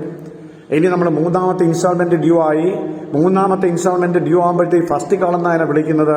ആ ഫസ്റ്റ് കാൾ മണി തരാൻ നമ്മൾ ആവശ്യപ്പെടും. That is first call money due. That means share ക്യാപിറ്റലിലേക്ക് നിങ്ങൾ ഇത്ര എമൗണ്ട് തരണം എന്ന് പറഞ്ഞു. അപ്പൊ അങ്ങനെ പറയുമ്പോഴത്തേക്ക് അവർ നമുക്ക് എന്താ ചെയ്യുക? ഷെയർ ക്യാപിറ്റൽ ഷെയറിനകത്തുള്ള മൂന്നാമത്തെ ഇൻസ്റ്റാൾമെന്റ് ആയ share first call money due ആയെന്ന് അവർ അറിയിക്കുന്നു. Share first call account debtor to share capital. നിങ്ങൾ ഷെയർ ക്യാപിറ്റലിലേക്ക് അതിന്റെ പൈസ ഇത്ര രൂപ വെച്ച്, ഒരു ഷെയറിന് ഇത്ര രൂപ വെച്ച് നിങ്ങൾ തരണം. Share first call account debtor to share capital. Share ക്യാപിറ്റലിലേക്ക് ഫസ്റ്റ് കാൾ മണി തരണമെന്നായി. അതിന് നമ്മൾ ഡ്യൂ ആയെന്ന് പറഞ്ഞു. ഇനി നമുക്ക് നിങ്ങൾ റിസീവ് ചെയ്യാം. Bank account debtor to share first call. അത് റിസീവ് ചെയ്യുമ്പോൾ നമുക്ക് പൈസ കിട്ടി. അപ്പൊ bank account debtor to share first call എന്ന് പറയുന്ന journal entry, bank account debtor to share first call. ഇപ്പൊ നമുക്ക് 3 ഇൻസ്റ്റാൾമെന്റ് ആയി. ആപ്ലിക്കേഷൻ മണിയായി, അലോട്ട്മെന്റ് മണിയായി, ദെൻ ഫസ്റ്റ് കാൾ ആയി. ഇനി അടുത്തത് നമുക്ക് എന്താ? ലാസ്റ്റ് കാൾ ആണ് share second and final call. Share second and final call എന്ന് പറയുന്ന അവസാനത്തെ instalment share second and final call. അപ്പൊ ആദ്യം നമ്മൾ എന്താ ഡ്യൂ ആയ കാര്യം പറയണം. Share second and final call account debtor share capital. Share ക്യാപിറ്റലിലേക്ക് നിങ്ങൾ share second and final call ആയിട്ട് ഇത്ര രൂപ തരണമെന്നാണ്. Share second and final call account debtor share capital. Share ക്യാപിറ്റലിലേക്ക് നിങ്ങൾ ഇത്ര രൂപ തരണമെന്ന് നമ്മൾ പറഞ്ഞു. Share second and final call account debtor share capital. ഇനി നമുക്കതിന് വാങ്ങാം. Bank account debtor share second and final call. അത് റിസീവ് ചെയ്തു, bank account debtor share second and final call. അപ്പൊ ആ എമൗണ്ട് നമ്മൾ ഇങ്ങനെ കളക്ട് ചെയ്തു. ഇങ്ങനെ നമ്മൾ 4 ഇൻസ്റ്റാൾമെന്റ് ആയിട്ട് ഇവിടെ എന്ത് ചെയ്തു? നമ്മൾ ഷെയറിന്റെ പൈസ കളക്ട് ചെയ്തു. അപ്പൊ നമുക്കൊന്നുകൂടെ പറയാം എന്തൊക്കെയാണ് നമ്മൾ പറഞ്ഞ. ഷെയർ ആപ്ലിക്കേഷൻ മണി റിസീവ് ചെയ്തു, bank account debtor share application. ആ ഷെയർ ആപ്ലിക്കേഷൻ ക്യാപിറ്റലിലേക്ക് ട്രാൻസ്ഫർ ചെയ്തു, share application account debtor to share capital. ഇനി അലോട്ട്മെന്റ് മണി ഡ്യൂ ആയി എന്ന് പറഞ്ഞിട്ടേ റിസീവ് ചെയ്യത്തോളൂ. Share allotment account debtor share capital. പിന്നെയോ അത് റിസീവ് ചെയ്തു, bank account debtor share allotment. Share first call money due ആയി, share first call account debtor share capital. അതിങ്ങ് റിസീവ് ചെയ്തു, bank account debtor share first call. ഇനി അവസാനത്തെ കാളിന്റെ കൂടെ ഫൈനലിന്റെ കൂടെ ചേർന്നു നമ്മൾ share first call share second and final call account debtor share capital. അത് ഷെയർ ക്യാപിറ്റലിലേക്ക് ഡ്യൂ ആയി. ഇനി അതങ്ങ് റിസീവ് ചെയ്തു, നമ്മൾ bank account debtor share second and final call. ഇങ്ങനെ നമുക്ക് 8 ജേണൽ എൻട്രിയാണ് പ്രൈം എൻട്രി ആയിട്ട് നമ്മൾ ഇഷ്യൂ ഷെയർസിനകത്ത് ഉപയോഗിക്കുന്നത്. അപ്പൊ ഈ പറഞ്ഞ 4 ഇൻസ്റ്റാൾമെന്റിൽ 8 ജേണൽ എൻട്രിയാണ്. ആദ്യം ആപ്ലിക്കേഷൻ മണി റിസീവ് ചെയ്തു, ട്രാൻസ്ഫർ ചെയ്തു, പിന്നെ നമ്മൾ ട്രാൻസ്ഫർ ചെയ്തു, റിസീവ് ചെയ്തു. അങ്ങനെയാണ് ആ ഓർഡർ പോകുന്നത്. അപ്പൊ ഇതാണ് ആ ഇഷ്യൂ ഷെയർസിന്റെ പ്രൊസീജിയർ എന്ന് പറയുന്നത്. അപ്പൊ ഇങ്ങനെയുള്ള ഈ പ്രൊസീജിയർ വെച്ചുകൊണ്ട് ഇതിനകത്ത് എന്തെല്ലാം അഡ്ജസ്റ്റ്മെന്റുകളാണ് വരുന്നത്, ഏതൊക്കെ മാറ്റങ്ങളാണ് ഇതിനകത്ത് വരുന്നത്, അതെല്ലാം നമ്മൾ ഇതിനകത്ത് നോട്ട് ചെയ്യണം. ഇവിടെ നമുക്ക് നോക്കാം. ഒന്നാമത്തെ ഒരു അഡ്ജസ്റ്റ്മെന്റ്, ഇങ്ങനെ ഷെയറുകൾ ഇഷ്യൂ ചെയ്യുന്ന സമയത്ത് നമുക്ക് വരാൻ സാധ്യതയുള്ള ഒന്നാമത്തെ ഒരു അഡ്ജസ്റ്റ്മെന്റ് എന്ന് പറയുന്നത് ഓവർ സബ്സ്ക്രിപ്ഷൻ ഓഫ് ഷെയർസ് ആണ്. Over subscription of shares. എല്ലാം വളരെ ഇമ്പോർട്ടന്റ് ആണ്. നമ്മൾ ഏകദേശം 1 മണിക്കൂർ ക്ലാസ് കൊണ്ട് ഈ പറഞ്ഞ ടോപ്പിക് വളരെ ഗംഭീരമായി തീരുന്നതാണ്. അപ്പോൾ വളരെ ചുരുങ്ങിയ സമയം കൊണ്ട് നമുക്ക് ഇതിൽ നിന്ന് ഏത് ക്വസ്റ്റ്യൻ ചോദിച്ചാലും എഴുതാൻ പറ്റുന്നതാണ്. അപ്പൊ നിങ്ങൾ നന്നായിട്ടൊന്ന് മനസ്സിലാക്കണം. ഓവർ സബ്സ്ക്രിപ്ഷൻ ഷെയർസ് എന്താണെന്ന് ചോദിച്ചാൽ, ഒരു കമ്പനിയുടെ കയ്യിൽ 10,000 ഷെയറെ കൊടുക്കാനുള്ള കമ്പനി 10,000 ഷെയർ ഇഷ്യൂ ചെയ്തു. പക്ഷേ പബ്ലിക് എന്താ ചെയ്ത 15,000 ഷെയറിന്റെ ആപ്ലിക്കേഷൻ എന്ത് ചെയ്തു, അയച്ചു കഴിഞ്ഞു കമ്പനിയിലേക്ക്. അപ്പൊ ഇവിടെ നമ്മളെ കയ്യിൽ കൊടുക്കാൻ 10,000 ഷെയറേ ഉള്ളൂ. പക്ഷേ 15,000ന്റെ ആപ്ലിക്കേഷൻ കമ്പനിക്ക് കിട്ടി. അങ്ങനെ കമ്പനിക്ക് ആപ്ലിക്കേഷൻ 15,000 കിട്ടിക്കഴിഞ്ഞാൽ കമ്പനി എന്ത് ചെയ്യും? ഇവിടെ എക്സസ് ആയിട്ടാണ് ആപ്ലിക്കേഷൻ കിട്ടുന്നത്. നമുക്കറിയാം, +2 അല്ലെങ്കിൽ മറ്റേതെങ്കിലും കോളേജിലേക്ക് നമുക്ക് ഉള്ള വേക്കൻസികൾ കൂടുതലാണല്ലോ ആപ്ലിക്കേഷൻ ചെല്ലുന്നത്. അപ്പൊ ഒരു കാരണവശാലും അത്രയും ആൾക്കാരെ ഉൾക്കൊള്ളാൻ പറ്റത്തില്ല. അപ്പൊ അവരെന്തെങ്കിലും മാനദണ്ഡം ഉപയോഗിച്ചായിരിക്കും സെലക്ട് ചെയ്യുന്നത്. എന്ന് പറയുന്നത് പോലെ ഇവിടെ ഒരു കമ്പനി എന്ന് പറയുന്ന 10,000 ഷെയർ ഇഷ്യൂ ചെയ്യാനുണ്ടെന്ന് പബ്ലിഷ് ചെയ്തു. പക്ഷേ കിട്ടിയ ആപ്ലിക്കേഷൻ എന്ന് പറയുന്നത് 15,000 ആണ്. അങ്ങനെ 15,000 ആപ്ലിക്കേഷൻ കിട്ടിക്കഴിഞ്ഞാൽ കമ്പനി എന്ത് ചെയ്യും? ഈ ഒരു സിറ്റുവേഷനെ വിളിക്കുന്ന പേര് ഓവർ സബ്സ്ക്രിപ്ഷൻ ഷെയർസ് എന്നാണ്. ദാറ്റ് മീൻസ് പബ്ലിക് സബ്സ്ക്രൈബ് ചെയ്തിരിക്കുന്നത് കൂടുതലാണ്, കമ്പനി ഇഷ്യൂ ചെയ്തിരിക്കുന്നത് കുറവാണ്. When the subscribed capital is more than that of the issued capital, it is a case of over subscription shares. കണ്ടോ, പബ്ലിക് എടുത്തിരിക്കുന്ന ആ ഷെയർ എന്ന് പറയുന്ന സബ്സ്ക്രൈബ്ഡ് ക്യാപിറ്റൽ ഇഷ്യൂ ചെയ്ത ക്യാപിറ്റലിനേക്കാൾ കൂടുതലാണെങ്കിൽ ആ സിറ്റുവേഷൻ നമ്മൾ വിളിക്കുന്ന പേര് ഓവർ സബ്സ്ക്രിപ്ഷൻ ഷെയർസ് എന്നാണ്. When the subscribed capital is more than that of the issued capital, it is a case of over subscription shares. ഇങ്ങനെ വന്നാൽ കമ്പനി ചെയ്യും, എന്ത് ചെയ്യും? So the company can follow one of the 2 methods. 2 മെത്തേഡുകളിൽ ഒരു method follow ചെയ്യാം, അല്ലെങ്കിൽ രണ്ടും കൂടി ഫോളോ ചെയ്യാം. കമ്പനി ഓവർ സബ്സ്ക്രിപ്ഷൻ വന്നാൽ എന്ത് ചെയ്യും? ആദ്യത്തെ കേസ് എന്ന് പറയുന്ന എക്സസ് ആയിട്ട് നമുക്ക് എത്ര ആപ്ലിക്കേഷൻ മണി കിട്ടിയിട്ടുണ്ടോ അതിനെ റിജക്ട് ചെയ്യും. ഇവിടെ 10,000 ഷെയറേ കൊടുക്കാനുള്ളൂ, 15,000 ഷെയറിന്റെ ആപ്ലിക്കേഷൻ കിട്ടി. അപ്പൊ 5,000 ഷെയറിന് 2 രൂപ വെച്ച് നമുക്ക് ആപ്ലിക്കേഷൻ മണി കൂടുതൽ കിട്ടിയിരിക്കുകയാണ്. കമ്പനി ഒന്നും നോക്കുന്നില്ല. ഈ 5,000 ഷെയറിന്റെ പൈസ കമ്പനി റിജക്ട് ചെയ്യുന്നു, റീഫണ്ട് ചെയ്യുന്നു, തിരിച്ചു കൊടുക്കുന്നു. അതാണ് ഒന്നാമത്തെ കേസ്. അങ്ങനെ തിരിച്ചു കൊടുക്കുന്നു. So excess application money received should be refunded by the company. എത്രയാണോ എക്സസ് ആയിട്ട് വാങ്ങിച്ചു വെച്ചേക്കുന്നത് അത്രയങ്ങ് റീഫണ്ട് ചെയ്യുന്നു. അപ്പൊ റീഫണ്ട് ചെയ്യുമ്പോൾ നമുക്ക് അവിടെ ഒരു ജേണൽ എൻട്രി വേണം. എന്താ ജേണൽ എൻട്രി? ആപ്ലിക്കേഷൻ മണി ഇങ്ങോട്ട് കിട്ടിയപ്പോഴത്തേക്ക് bank account at share application ആണല്ലോ, അത് തിരിച്ചു കൊടുക്കുമ്പോഴത്തേക്ക് നമ്മൾ എന്ത് ചെയ്യും? തിരിച്ച് journal entry, reverse journal entry, share application account at to bank account എന്ന് എഴുതും. Share application account at bank. അപ്പൊ 5,000 ഷെയറിന്റെ ആപ്ലിക്കേഷൻ മണി നമ്മൾ ഈ ജേണൽ എൻട്രി എഴുതി തിരിച്ചു കൊടുക്കും. അപ്പൊ ക്ലിയർ ആവുമല്ലോ, യഥാർത്ഥത്തിൽ 10,000 ഷെയറിനാവുമല്ലോ. ഇതൊരു മെത്തേഡാണ്. അപ്പൊ ഇത് റീഫണ്ട് ചെയ്യുന്ന മെത്തേഡാണ്. എന്നാൽ രണ്ടാമത്തെ മെത്തേഡ് എന്ന് പറയുന്നത് വളരെ ഇമ്പോർട്ടന്റ് ആണ്, പ്രോ റേറ്റ അലോട്ട്മെന്റ്. രണ്ടാമത്തെ ട്രീറ്റ്മെന്റ് എന്ന് പറയുന്ന പ്രോ റേറ്റ അലോട്ട്മെന്റ്. എന്താണ് ഈ പ്രോ റേറ്റ അലോട്ട്മെന്റ് എന്ന് പറയുന്നത്? ഇവിടെ കമ്പനിക്ക് 10,000 ഷെയറേ കൊടുക്കാനുള്ളൂ, പക്ഷേ 15,000 ഷെയറിന്റെ ആപ്ലിക്കേഷൻ കിട്ടി. ഇവിടെ കമ്പനി ഈ 5,000 ഷെയറിന്റെ എക്സസ് ആപ്ലിക്കേഷൻ മണി റീഫണ്ട് ചെയ്യുന്നില്ല, റിജക്ട് ചെയ്യുന്നില്ല. പകരം എന്താ ചെയ്യുന്നത്? ഇവിടെ ചെയ്യുന്നതെന്ന് പറഞ്ഞാൽ നമ്മളെ കയ്യിൽ എത്ര ഷെയർ ഉണ്ടോ അത്രയും ഷെയർ, എത്ര ആപ്ലിക്കൻസ് ഉണ്ടോ അത്രയും ആപ്ലിക്കൻസിന് ഒരു ഇക്വിറ്റബിൾ പ്രൊപ്പോർഷനിൽ ഡിവൈഡ് ചെയ്ത് കൊടുക്കുക. Under the pro rata allotment the excess application money received will not be refunded. ഇവിടെ എക്സസ് ആപ്ലിക്കേഷൻ മണി റീഫണ്ട് ചെയ്യുന്നില്ല. Instead the available number of shares should be divided among all the applicants in an equitable way. ഇവിടെ എന്താ ചെയ്യുന്ന? എല്ലാ ആപ്ലിക്കൻസിനും നമ്മളെ കയ്യിലുള്ള share എത്രയാണോ അതിനെ ഒരു ഇക്വിറ്റബിൾ പ്രൊപ്പോർഷനിൽ ഡിവൈഡ് ചെയ്ത് കൊടുക്കുകയാണ് ചെയ്യുന്നത്. അങ്ങനെ ഡിവൈഡ് ചെയ്ത് കൊടുക്കുന്നതിനെ വിളിക്കുന്ന പേരാണ് പ്രോ റേറ്റ അലോട്ട്മെന്റ് എന്ന് പറയുന്നത്. അപ്പൊ ഇവിടെ പ്രോ റേറ്റ അലോട്ട്മെന്റ് എന്ന് പറയുമ്പോൾ നമുക്കറിയാം 10,000 ഷെയറേ ഉള്ളൂ നമ്മളെ കയ്യിൽ കൊടുക്കാൻ. 15,000 ആപ്ലിക്കേഷൻ കിട്ടി. ദാറ്റ് മീൻസ് നമുക്കൊന്ന് ഡിവൈഡ് ചെയ്ത് നോക്കാം. 10 ഷെയർ ചോദിച്ച 15 ഷെയർ ചോദിച്ച ആളിന് 10 ഷെയർ കൊടുത്തു. അതാണ് പ്രൊപ്പോർഷൻ. 15 ഷെയർ ചോദിച്ച ഒരാളിന് 10 ഷെയർ കൊടുത്തു. 150 ഷെയർ ചോദിച്ച ഒരാളിന് 100 ഷെയർ കൊടുത്തു. അങ്ങനെ ഒരു ഇക്വിറ്റബിൾ പ്രൊപ്പോർഷനിൽ നമ്മൾ ഷെയർ എന്ത് ചെയ്യും? ഡിവൈഡ് ചെയ്ത് കൊടുക്കും. അപ്പൊ ഇതിനെ വിളിക്കുന്ന പേര് പ്രോ റേറ്റ അലോട്ട്മെന്റ് എന്നാണ്. അപ്പൊ ഒരു ചോദ്യം വരുമല്ലോ, ഇവിടെ എക്സസ് ആയിട്ട് റിസീവ് ചെയ്തിരിക്കുന്ന 5,000 ഷെയറിന്റെ ആപ്ലിക്കേഷൻ മണി എന്ത് ചെയ്യും? അത് നമ്മൾ നെക്സ്റ്റ് കാളിലേക്ക് ട്രാൻസ്ഫർ ചെയ്യും. അടുത്ത കാളായ അലോട്ട്മെന്റ് മണിയിലേക്ക് ട്രാൻസ്ഫർ ചെയ്യും. അലോട്ട്മെന്റ് മണി റിസീവ് ചെയ്യുമ്പോൾ അത് കുറച്ച് കിട്ടിയാൽ മതിയല്ലോ നമുക്ക്. അപ്പൊ എക്സസ് ആയിട്ട് കളക്ട് ചെയ്തേക്കുന്ന application money should be transferred to the next call, that is share allotment. ഇവിടെ നമ്മൾ ഷെയർ അലോട്ട്മെന്റിലേക്ക് ട്രാൻസ്ഫർ ചെയ്യും. അപ്പൊ ആപ്ലിക്കേഷൻ കിടക്കുന്ന എക്സസ് മണി അലോട്ട്മെന്റ് മണിയിലേക്ക് ട്രാൻസ്ഫർ ചെയ്യും. അപ്പൊ journal entry share application account debtor to share allotment. കണ്ടോ, ആപ്ലിക്കേഷൻ മണിക്ക് കിടക്കുന്ന പൈസ എടുത്ത് അലോട്ട്മെന്റിലേക്ക് മാറ്റും. Share application account debtor to share allotment എന്ന് പറയുന്ന ഒരു ജേണൽ എൻട്രി പാസ് ചെയ്യും. അപ്പൊ റിജക്ട് ചെയ്യുമ്പോൾ journal entry share application account debtor bank എന്നും, ഇനി ഈ പറഞ്ഞ ഷെയർ ആപ്ലിക്കേഷനിലുള്ള എക്സസ് മണി അലോട്ട്മെന്റിലേക്ക് മാറ്റുമ്പോൾ share application account debtor to share allotment എന്ന് നമ്മളൊരു അഡ്ജസ്റ്റിംഗ് ജേണൽ എഴുതി അത് തൊട്ടടുത്ത കോളിലേക്ക് മാറ്റും. അത് റിസീവ് ചെയ്യുന്ന സമയത്ത് അത് കുറച്ച് റിസീവ് ചെയ്യും. ഇതാണ് ആ പ്രോ റേറ്റ അലോട്ട്മെന്റ്. ഈ രണ്ട് അഡ്ജസ്റ്റ്മെന്റുകളുടെ ചേർന്ന് നമ്മൾ വിളിക്കുന്ന പേര് ഓവർ സബ്സ്ക്രിപ്ഷൻ ഓഫ് ഷെയർസ് എന്നാണ്. ഇതാണ് ഓവർ സബ്സ്ക്രിപ്ഷൻ ഓഫ് ഷെയർസ്. അപ്പോൾ ഒരു അഡ്ജസ്റ്റ്മെന്റ് മനസ്സിലായി. നമുക്ക് ഇഷ്യൂ ഷെയർസിൽ ഓവർ സബ്സ്ക്രിപ്ഷൻ എന്താണെന്ന് മനസ്സിലായി. അപ്പം രണ്ടാമത്തെ അഡ്ജസ്റ്റ്മെന്റ് എന്ന് പറയുന്നത് അണ്ടർ സബ്സ്ക്രിപ്ഷൻ ആണ്. ഇത് എന്റെ ജസ്റ്റ് ഓപ്പോസിറ്റ് ഫിനോമിനയാണ്. തീർച്ചയായിട്ടും ജോഡിയായിട്ടും നമ്മളിത് പറയുന്നത്. ഓവർ സബ്സ്ക്രിപ്ഷന്റെ ഓപ്പോസിറ്റ് ആണ് അണ്ടർ സബ്സ്ക്രിപ്ഷൻ ഓഫ് ഷെയർസ്. എന്താണ് ഈ അണ്ടർ സബ്സ്ക്രിപ്ഷൻ?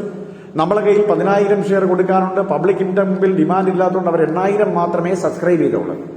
അപ്പൊ 10,000 പകരം 8,000 മാത്രമേ സബ്സ്ക്രൈബ് ചെയ്തോളെങ്കിൽ സബ്സ്ക്രൈബ് ചെയ്ത ക്യാപിറ്റൽ കുറവും ഇഷ്യൂ ചെയ്ത capital കൂടുതലുമാണ്. When the subscribed capital is less than that of the issued capital, it is a case of under subscription of shares. Subscribed capital issue ചെയ്ത ക്യാപിറ്റലിനേക്കാൾ കുറവാണെങ്കിൽ അതിനെ വിളിക്കുന്ന പേര് അണ്ടർ സബ്സ്ക്രിപ്ഷൻ ഓഫ് ഷെയർസ് എന്നാണ്. അങ്ങനെ under subscription of shares വന്നാൽ നമുക്ക് വേറെ ഒരു അഡ്ജസ്റ്റ്മെന്റും ഇല്ല, ഒന്നും കമ്പനിക്ക് ചെയ്യാൻ പറ്റത്തില്ല. പകരം എല്ലാ ജേണൽ എൻട്രിയും നമ്മൾ ഈ 8,000 ഷെയർ എഴുതാനേ പറ്റത്തുള്ളൂ. നമ്മൾ 10,000 എന്ന് പറയുന്ന കാര്യം മറന്നേക്കുക. നമുക്ക് എത്രയാണോ ഷെയർ കിട്ടിയത് പബ്ലിക് തന്നത് അവരെ അത്രയും പൈസയില്ലേ വാങ്ങാൻ പറ്റൂ. അപ്പൊ അതുകൊണ്ട് ആപ്ലിക്കേഷൻ ആയാലും അലോട്ട്മെന്റ് ആയാലും ഫസ്റ്റ് കാൾ ആയാലും അത്രയും പൈസ കിട്ടത്തുള്ളൂ. അതുകൊണ്ട് അവിടെ വേറെ ഒരു അഡ്ജസ്റ്റ്മെന്റ് വേണ്ട. No adjustment is required. All the entries are passed to the subscribed portion of the shares. എത്രയാണോ സബ്സ്ക്രൈബ് ചെയ്തേക്കുന്നത് ആ സബ്സ്ക്രൈബ് ചെയ്ത പോർഷൻ മാത്രം നമ്മൾ ജേണലിൽ എഴുതിയാൽ മതി. ഇതിനെ വിളിക്കുന്ന പേര് അണ്ടർ സബ്സ്ക്രിപ്ഷൻ ഓഫ് ഷെയർസ് എന്നാണ്. അപ്പോൾ രണ്ട് അഡ്ജസ്റ്റ്മെന്റുകൾ നമ്മൾ കഴിഞ്ഞു. ഓവർ സബ്സ്ക്രിപ്ഷനുമായി അണ്ടർ സബ്സ്ക്രിപ്ഷനുമായി.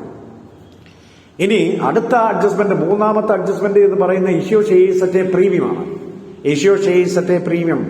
എന്താണ് ഈ issue shares at a premium എന്ന് പറയുന്ന? ഷെയറുകൾ പ്രീമിയത്തിൽ ഇഷ്യൂ ചെയ്യുക.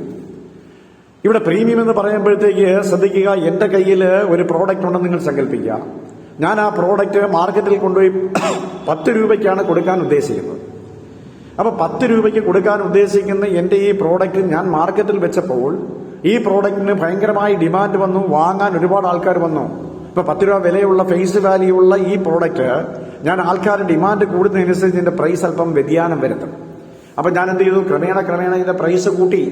അങ്ങനെ 10 രൂപ വിലയുള്ള ആ പ്രോഡക്റ്റ് ഞാൻ 15 രൂപയാക്കി അതിന്റെ വില.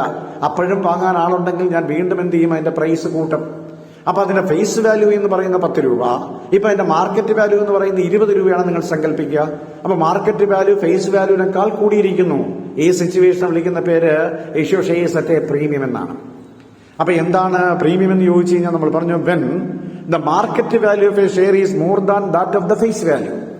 When the market value of a share is more than that of the face value, it is a case of issue shares at a premium. ഇവിടെ ഒരു ഷെയർ നമ്മൾ ഇഷ്യൂ ചെയ്യുന്ന സമയത്ത് മാർക്കറ്റ് വാല്യൂ ഫേസ് വാല്യൂവിനേക്കാൾ കൂടിയിരുന്നാൽ ആ സാഹചര്യത്തെ വിളിക്കുന്ന പേരാണ് issue shares at a premium. ഇങ്ങനെ പ്രീമിയത്തിൽ ഷെയറുകൾ ഇഷ്യൂ ചെയ്താൽ കമ്പനിയെ സംബന്ധിച്ചിടത്തോളം ലാഭമാണ്. So it is an income to the company. The issue shares or the premium received by a company is an income to the company. അത് കമ്പനിയെ സംബന്ധിച്ചിടത്തോളം ഇൻകമാണ്. പക്ഷേ ഇങ്ങനെ വരുന്ന ഇൻകം കമ്പനിയെ സംബന്ധിച്ചിടത്തോളം ഈ പ്രീമിയം എന്ന് പറയുന്നത് വേറെ ഒരു പർപ്പസിന് വേണ്ടി ഉപയോഗിക്കാൻ പറ്റില്ല. അത് ചില സ്പെസിഫിക് പർപ്പസിന് വേണ്ടി മാത്രമേ ഉപയോഗിക്കാൻ പറ്റുള്ളൂ. അതുകൊണ്ട് തന്നെ കമ്പനി എന്ത് ചെയ്യും? പുതിയ അക്കൗണ്ട് ഓപ്പൺ ചെയ്ത് അതിലേക്ക് മാറ്റിയിട്ടേക്കും.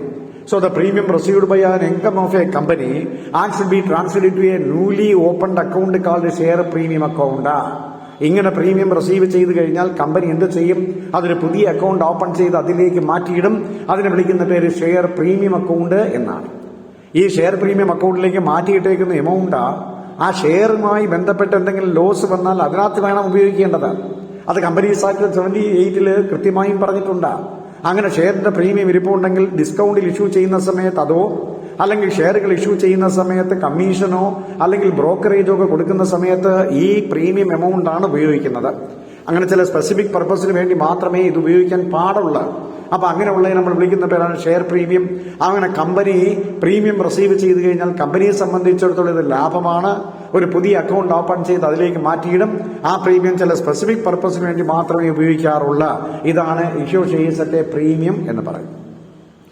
ഇനി നമ്മൾ നോക്കൂ, ഈ പ്രീമിയം നമുക്ക് കിട്ടിക്കഴിഞ്ഞാൽ റിസീവ് ചെയ്യുന്ന സമയത്ത് ഇത് അലോട്ട്മെന്റ് മണിയിലാണ് അഡ്ജസ്റ്റ് ചെയ്യുന്നത്. ഷെയർ പ്രീമിയം അക്കൗണ്ട് എന്ന് പറയുന്നത് അലോട്ട്മെന്റ് മണിയിലാണ് അത് അഡ്ജസ്റ്റ് ചെയ്യുന്നത്. അത് ഡ്യൂ ആവുന്ന എൻട്രിയിലാണ്. അപ്പൊ നമ്മൾ നേരത്തെ പറഞ്ഞു അലോട്ട്മെന്റ് മണി ഡ്യൂ ആവുമ്പോൾ journal entry share allotment account at share capital എന്നാണ്.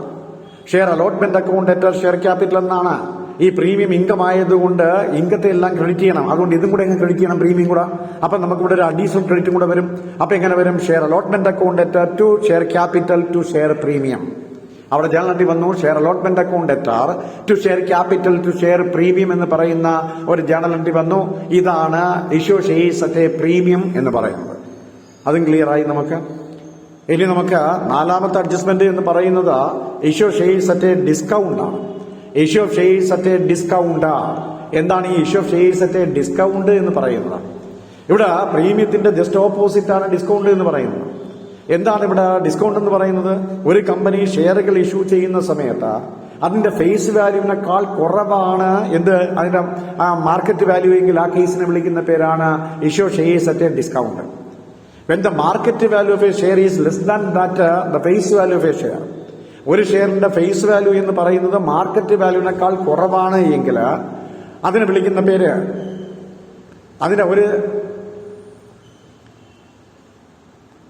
ഇനി നമുക്കറിയേണ്ടത് എന്താണ് ഇഷ്യൂ ഷെയർസ് അറ്റ് ഡിസ്കൗണ്ട് എന്നാണ്. ഇവിടെ എന്താ പറഞ്ഞിരിക്കുന്ന? പ്രീമിയത്തിന്റെ ജസ്റ്റ് ഓപ്പോസിറ്റ് ആണ് ഡിസ്കൗണ്ട്. അതെന്താ നമ്മൾ അങ്ങനെ പറയുന്നത്? ഒരു ഷെയർ നമ്മൾ ഇഷ്യൂ ചെയ്യുന്ന സമയത്ത് അതിന്റെ ഫേസ് വാല്യൂവിനേക്കാൾ കുറവാണ് മാർക്കറ്റ് വാല്യൂ എങ്കിൽ അതിനെ വിളിക്കുന്ന പേര് ഇഷ്യൂ ഷെയർസ് അറ്റ് ഡിസ്കൗണ്ട് എന്നാണ്. When the market value of a share is less than that of the face value. When the market value of a share is less than that of the face value, it is a case of issue shares at a discount. അതിനെ വിളിക്കുന്ന പേരാണ് issue shares at discount എന്ന് പറയുന്നത്. അപ്പൊ discount എന്ന് പറയുമ്പോൾ കമ്പനിയെ സംബന്ധിച്ചിടത്തോളം നഷ്ടമാണ്. അപ്പൊ ആ കമ്പനിയെ സംബന്ധിച്ച് നഷ്ടമായതുകൊണ്ട് തീർച്ചയായും കമ്പനി എന്ത് ചെയ്യത്തില്ല? ഇത് വേറൊന്നിനും ഉപയോഗിക്കത്തില്ല. ഈ ഡിസ്കൗണ്ട് എത്രയുണ്ടോ ആ ഡിസ്കൗണ്ട് എന്ന് പറയുന്ന പുതിയൊരു അക്കൗണ്ട് ഓപ്പൺ ചെയ്ത് അതിലേക്ക് മാറ്റിയിടും. അതിനെ വിളിക്കുന്ന പേര് ഷെയർ ഡിസ്കൗണ്ട് അക്കൗണ്ട് എന്നാണ്. അപ്പൊ ഷെയർ ഡിസ്കൗണ്ട് അക്കൗണ്ട് എന്ന് പറയുന്നത് അതും ഷെയർ അലോട്ട്മെന്റ് മണി ഡ്യൂ ആവുന്നതിനകത്താണ് അഡ്ജസ്റ്റ് ചെയ്യുന്നത്. ഇത് നഷ്ടമായതുകൊണ്ട് ഡെബിറ്റ് ചെയ്യണം. അപ്പൊ share allotment account at share capital എന്ന് പറയുന്ന ആ ജേണൽ എൻട്രിയോടൊപ്പം ഈ ഡിസ്കൗണ്ടും കൂടെ അതിനകത്തേക്ക് ആഡ് ചെയ്തു. അപ്പൊ നമ്മൾ എങ്ങനെ വരും? Share allotment account at share discount account at to share capital എന്ന് വരും. Share allotment account at share discount account at to share capital എന്ന് വരും. ഇതാണ് നമ്മൾ discount issue shares at discount എന്ന് പറയുന്നത്. അപ്പൊ നമ്മൾ 4 അഡ്ജസ്റ്റ്മെന്റുകൾ കൃത്യമായിട്ട് നമ്മൾ പറഞ്ഞു. ഏതൊക്കെ 4 അഡ്ജസ്റ്റ്മെന്റുകൾ?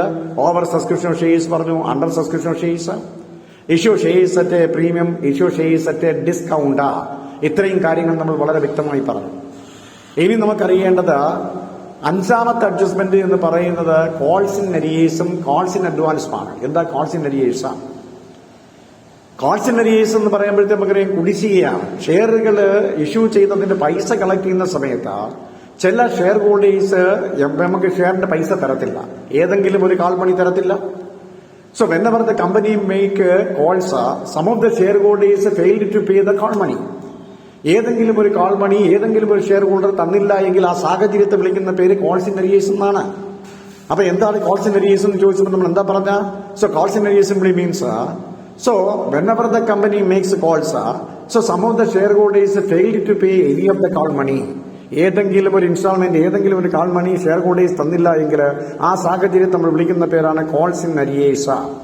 അപ്പൊ ഈ കോൾസ് ഇൻ അരിയേഴ്സ് വന്നു കഴിഞ്ഞാൽ തീർച്ചയായും നമുക്ക് അത് ഒരു നഷ്ടമാണ് കമ്പനിക്ക്. അപ്പൊ അതുകൊണ്ട് തന്നെ കോൾസ് ഇൻ അരിയേഴ്സ് വരുമ്പോഴത്തേക്ക് എന്ത് സംഭവിക്കും?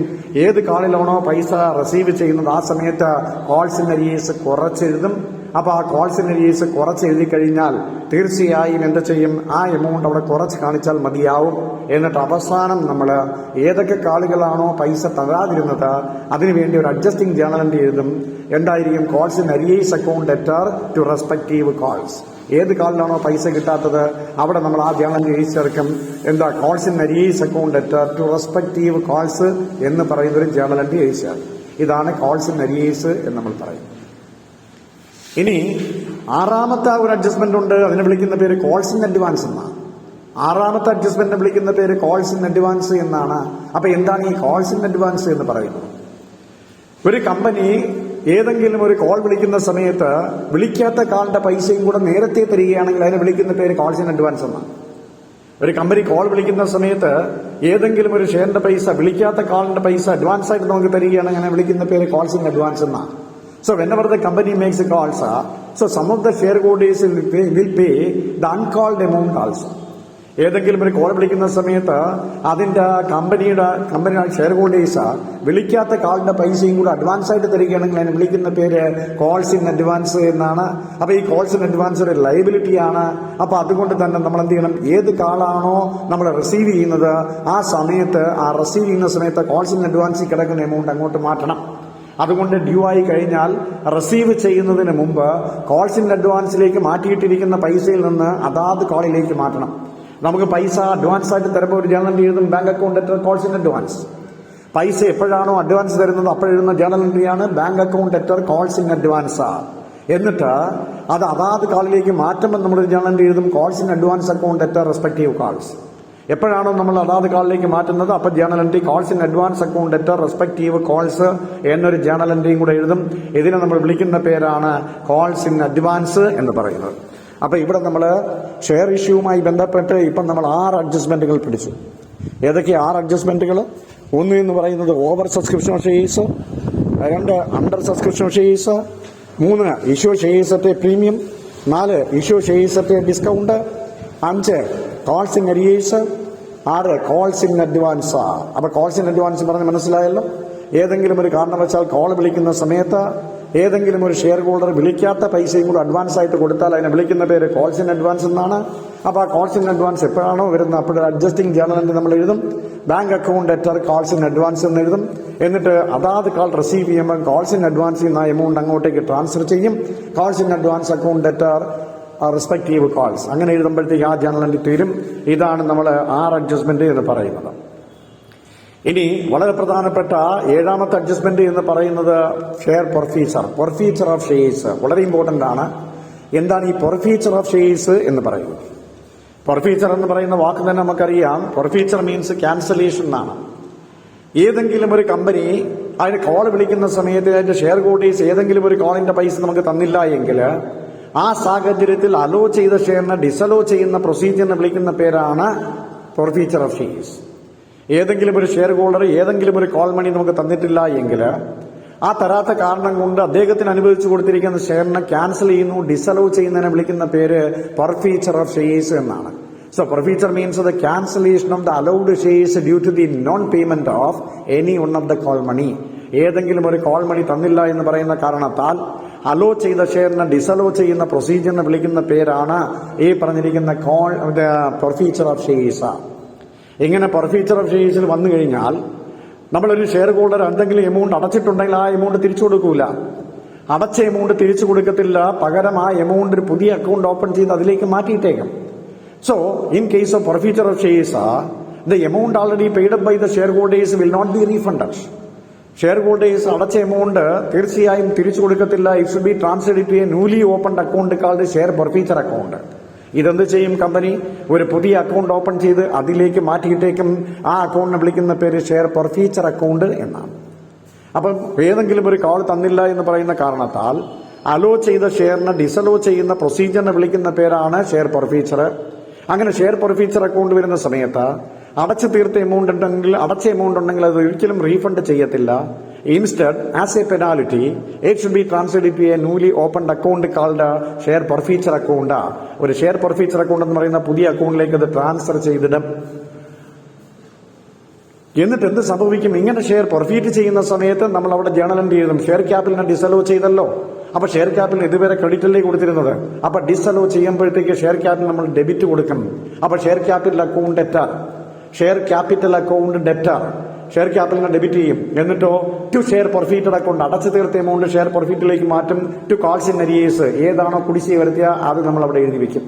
അപ്പൊ പൊർഫീറ്റ് ചെയ്യുന്ന സമയത്ത് ഒരു ജേണൽ എൻട്രി ഉണ്ട്, share capital account debtor to share forfeited account to calls in arrears. Share forfeited അക്കൗണ്ടിലേക്ക് വരുന്ന എമൗണ്ട് അടച്ചു തീർത്ത എമൗണ്ട് ആണ്. കോൾസ് ഇൻ അരിയേഴ്സ് എന്ന് പറഞ്ഞാൽ കുടിശ്ശിക വരുത്തിയതാണ്. അപ്പൊ ആ ഒരു അഡ്ജസ്റ്റിംഗ് ജേണൽ എൻട്രി നമ്മൾ എഴുതും. Share capital account debtor to share forfeited account to calls in arrears എന്ന് എഴുതും. ഇതാണ് പൊർഫീച്ചർ ഓഫ് ഷെയർസ് എന്ന് പറയുന്നത്. ഇനി കമ്പനി എന്ത് ചെയ്യും? പൊർഫീറ്റ് ചെയ്ത ഷെയർ വെച്ചുകൊണ്ടിരിക്കത്തില്ല. കമ്പനി എന്ത് ചെയ്യും? ഇതിനെ റീഇഷ്യൂ ചെയ്യും. The forfeited shares must be reissued by the company. എപ്പോഴും പ്രൊഫിറ്റ് ചെയ്ത ഷെയർ കമ്പനി എന്ത് ചെയ്യും? അത് റീഇഷ്യൂ ചെയ്യും. ഇനി റീഇഷ്യൂ ചെയ്യുമ്പോഴത്തേക്ക് ലംസമായിട്ടാണ് ഇഷ്യൂ ചെയ്യുന്നത്, ഇനി ഇൻസ്റ്റാൾമെന്റ് ആയിട്ടല്ല. ഒറ്റയടിക്ക് ഇത് ഇൻവെസ്റ്റ് ചെയ്ത് എന്ത് ചെയ്യും?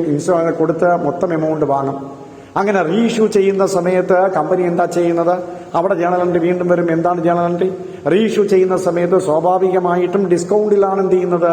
ഇഷ്യൂ ചെയ്യുന്നത്. സെക്കൻഡ് ഹാൻഡ് ഷെയർ ആണല്ലോ. അപ്പൊ തീർച്ചയായും അതെന്ന് പറയുന്നത് ഡിസ്കൗണ്ടിലാണ് ഇഷ്യൂ ചെയ്യുന്നത്. അപ്പൊ ഒരു ചെറിയ എമൗണ്ട് ഡിഡക്ഷൻ വരുത്തി കൊടുക്കും. അപ്പൊ അവിടെ എന്ത് സംഭവിക്കും? 10 രൂപ ഷെയറിന് ചിലപ്പോൾ 9 രൂപ വാങ്ങത്തുള്ളൂ, 1 രൂപ ഡിസ്കൗണ്ട് ആയിരിക്കും. അങ്ങനെ പ്രോഫിറ്റ് ചെയ്ത ഷെയറിന്റെ ഡിസ്കൗണ്ടും ഷെയർ പ്രോഫിറ്റഡ് അക്കൗണ്ടിലാണ് പോകുന്നത്. അപ്പൊ അവിടെ എന്ത് സംഭവിക്കും? ഷെയർ ഇഷ്യൂ ചെയ്യുമ്പോൾ പൈസ നമുക്ക് കിട്ടും. Bank account debtor, share forfeited account debtor നഷ്ടമാണ് ഡെബിറ്റ് ചെയ്യണം. Share forfeited account debtor to share capital. അപ്പൊ അവിടെ ഒരു അഡ്ജസ്റ്റിംഗ് ജേണൽ എൻട്രി വന്നു. Bank account debtor, share forfeited account debtor to share capital എന്ന് പറയുന്ന എൻട്രി വന്നു. ഇതാണ് റീഇഷ്യൂ ചെയ്യുന്ന സമയത്തുള്ള എൻട്രി എന്ന് പറയുന്നത്. അപ്പൊ റീഇഷ്യൂവിന്റെ എൻട്രി മനസ്സിലായി നമുക്ക്. എന്താണ്? Bank account debtor, share forfeited account debtor to share capital എന്നാണ്. അപ്പൊ പെർഫീച്ചറും റീഇഷ്യൂ മനസ്സിലായി. അപ്പൊ ഏതെങ്കിലും ഒരു ഇൻസ്റ്റാൾമെന്റ് തന്നില്ല എങ്കിൽ അലോ ചെയ്ത ഷെയറിനെ ഡിസലോ ചെയ്യുന്നതിന് വിളിക്കുന്ന പേരാണ് ഷെയർ പെർഫീച്ചർ. പെർഫീറ്റ് ചെയ്യുന്ന സമയത്ത് തീർച്ചയായും എന്ത് ചെയ്യത്തില്ല? അത് അടച്ചു തീർത്ത എമൗണ്ട് തിരിച്ചു കൊടുക്കത്തില്ല. അതൊരു പെനാൽറ്റി ആയിട്ട് എന്ത് ചെയ്യും?